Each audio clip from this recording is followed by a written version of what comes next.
Hello, my name's Elizabeth Wilkins McKee, and I'm the founder of the Parents and Children Project. I'm a licensed clinical social worker. I'm in my 30th year of practicing, and we're here today to talk about our executive functioning cohort, specifically about the cohort for those entering college and as they are in their at least their first year of college, supporting those students who have executive functioning challenges, whether that's a diagnosis of ADHD, autism, they're different learners, or just they want extra support, or you as parents want extra support for those students. So I'm here with Laura Lorenzo. Laura, could you just take a moment to introduce yourself? Sure. Laura Lorenzo. I have been in the classroom for 20 years. This is my 20th year teaching. I've been teaching high school level students for those all that time. I've taught science courses, a variety of science courses during that time, the majority of which are at the honors level. My favorite is honors anatomy and physiology. Um, yeah, I think that's it. Great.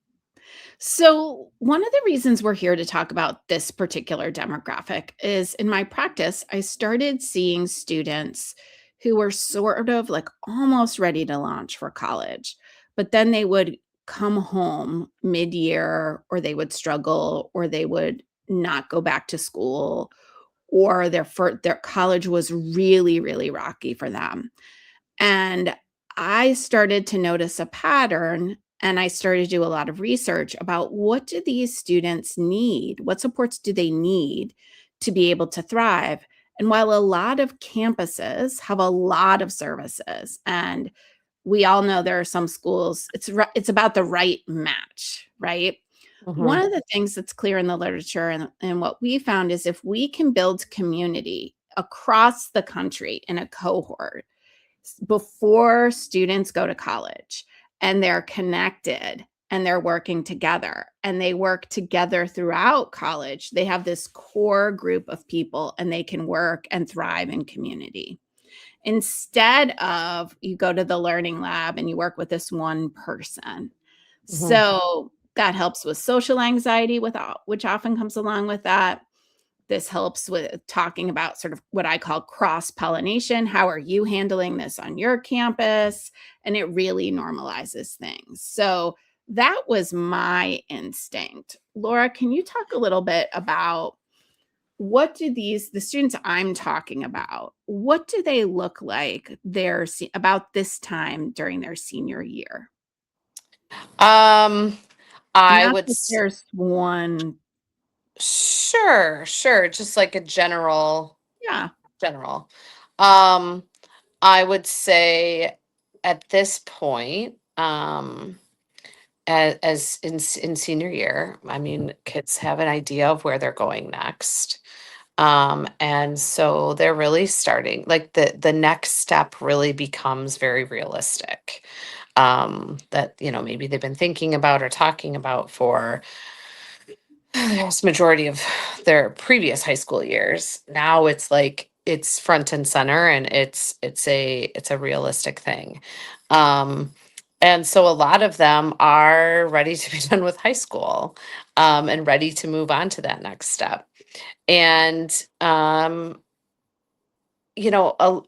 typically by the time kids are seniors, if they have had some executive functioning challenges, they've made some strides, typically.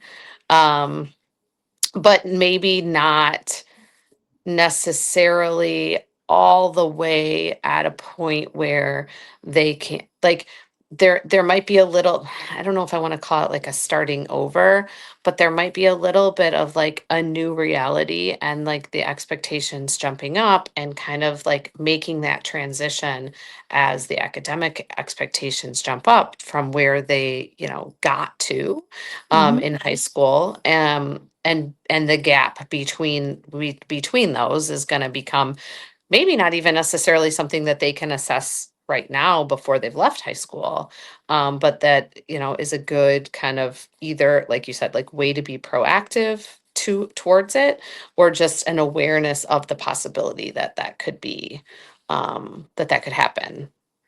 So, what are some things parents might notice in their house or that they might have heard? And I'll make sure we're in the world of like like we're developmentally sound when we talk about this, because there's a wide range of why young adults, emerging adults behave the way they do at this time. So, like, Mhm. this last part of the school year, lots of people get squirrely. So, what Oh, I yeah. would say is we're talking about looking at a trend over time, Mhm. with the understanding that these kids do mature in different ways and in different ways and in different bursts. But what might parents have noticed along the way that you'd say, yeah, you might really want to consider our cohort? Um, I would say, how well have they, I think that autonomy piece, and the advocacy piece, like, so being able to manage, how much are they taking on themselves? Again, eliminating they're just ready to be done. That kind of Dynamic, happens. right? Yes, that kind of just happens naturally. But how much of this are they managing on their own at this point? Um, you how much have parents and teachers been able to kind of like dial back, and how much has the student taken on themselves? Do they, self are they able to self-report and say that they um how do they feel about it? How do they feel about where they're at? What are their thoughts about what college is going to look like, um and the responsibilities that they're going to have? um I think, as parents, as you are slowly getting the kids to, the kids are the parents, still you're advocating for your kids, of course, like, through high school. But have you been able to turn that over to them? Have you been able to, as your ability, as your needs for it have gone down, have theirs gone up? um and kind of how has that rolled? So I don't know necessarily um what it would sound like at home per se. I know in the classroom I would be able to look at it just by the way of, like, are what are their, how are their grades looking, and are they getting their work done, and um, are they able to manage? I get a little bit of a snapshot of all of their class. Like, I can see a little bit of what they're doing in all of their classes, but talking to other teachers and seeing, are they getting the same, are they seeing the same things that I am, in terms of, like, them getting their work done and getting their stuff in and being organized and keeping track of papers and keeping track of assignments. Like, are they doing those things? So I can maybe speak to the other part. I asked you the question that should have been mine, right? I should have You are the one that could talk about the classroom, Mm-hmm. probably, right? Mm-hmm. What I would say is, first of all, for parents who are listening who have neurodivergent kids, they already know the reality of this, right? They already know that their lives as parents have been about scaffolding. And I can say, both as a parent of autistic kids and as a clinician, there is this concern of these folks need more scaffolding, period. And college is about not being there giving them the scaffolding. So Mm-hmm. is there a way you can build in scaffolding so you're just there as the parent when, excuse my expression, the shit hits the fan and they have to make a big decision, or they Mm-hmm. have a meltdown about something social and you want them to come to you for that material. But I wanted to put something together so parents and students, there was something more structured for them that would set these students up for success, that would bridge supports in the college environment and high school and families so that these kids could thrive. We know that their executive functioning skills develop at a slower pace. We know they're at risk for certain behaviors in the college environment. We know they're at risk for a lot of negative self-talk. And Mhm. so my thought in that is what can we plug in, putting our, the psychotherapist hat and the educator hat to do that bridge work. So that's what Mhm. I would people would that's what parents would know, but then for students that aren't technically diagnosed with autism, ADHD, anxiety, what parents might have noticed is that it's maybe a lot of social anxiety. It's hard for these students to speak up for themselves, which you talked about in terms of autonomy. Perhaps they're students who are always losing their cell phone.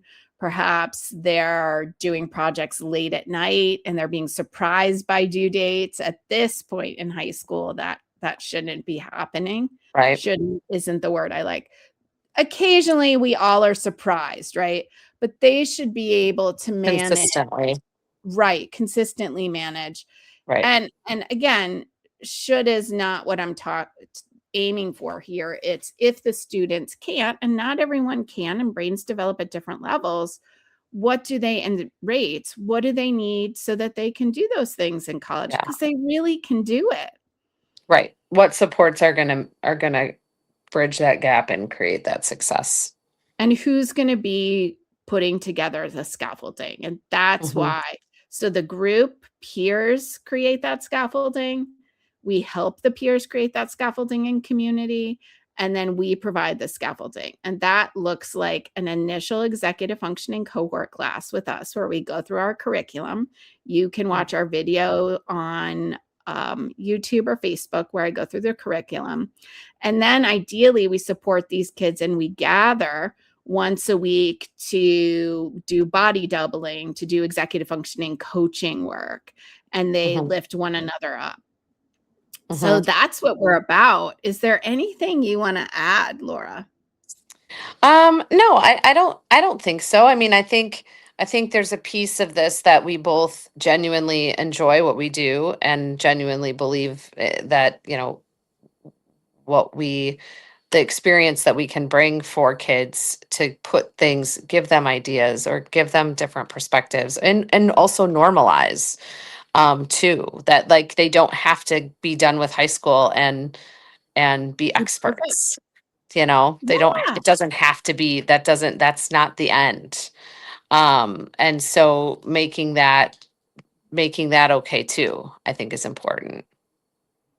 wonderful.